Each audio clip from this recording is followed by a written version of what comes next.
বাংলাদেশে চলমান রাজনৈতিক অস্থিরতার মাঝে বিএনপির ভারপ্রাপ্ত চেয়ারম্যান তারেক রহমান সরকারের কড়া সমালোচনা করে অভিযোগ করেছেন, সংস্কারের নামে অন্তর্বর্তী সরকার ফ্যাসিস্টদের পুনর্বাসনের সুযোগ করে দিচ্ছে।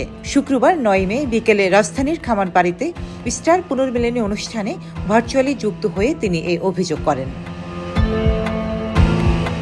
তারেক বলেন, জনমনে প্রশ্ন উঠেছে, সংস্কারের নামে একদিকে অন্তর্বর্তী সরকার যেমন পলাতক স্বৈরাচারের দোসরদের দেশ ত্যাগের সুযোগ করে দিচ্ছে, অন্যদিকে ফ্যাসিবাদ বিরোধী দলগুলোর মধ্যে ফাটল ধরানোর চেষ্টা করছে, দোসরদের পুনর্বাসনের চেষ্টা করছে।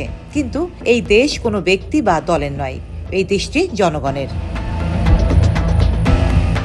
ফ্যাসিস্টরা দেশ ছেড়ে পালানোর পর দেশে গণতন্ত্র পুনঃপ্রতিষ্ঠার সুযোগ হয়েছে মন্তব্য করে তিনি বলেন, আমাদের ঐক্যবদ্ধ থাকতে হবে যাতে ভবিষ্যতে আর কেউ ষড়যন্ত্র করতে না পারে।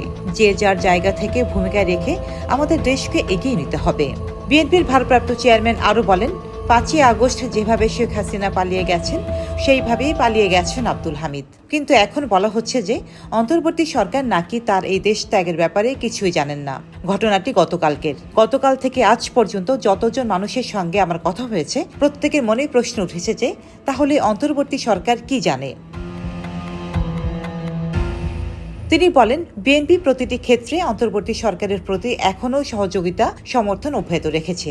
কিন্তু যদি আমরা খেয়াল করে দেখি, বিভিন্ন কারণে অন্তর্বর্তী সরকার তাদের দায়িত্ব পালনের সক্ষমতার পরিচয় দিতে পারছে না। এই নিয়ে সমাজের বিভিন্ন শ্রেণী পেশার মানুষের মধ্যে ধীরে ধীরে সংশয় সৃষ্টি হচ্ছে। নির্বাচিত সরকারকে জনগণের প্রতি মুখাপেক্ষী করে দেওয়া গেলে দেশে গণতন্ত্র ও আইনের শাসন টেকসই হয় উল্লেখ করে তিনি বলেন, গণতন্ত্র ও আইনের শাসন নিশ্চিতের অন্যতম পূর্ব শর্ত জনগণের সরাসরি ভোটে নির্বাচিত জনগণের কাছে জবাবদিহিমূলক সংসদ ও সরকার প্রতিষ্ঠা। রোজিনা রোজি, দেশকাল নিউজ।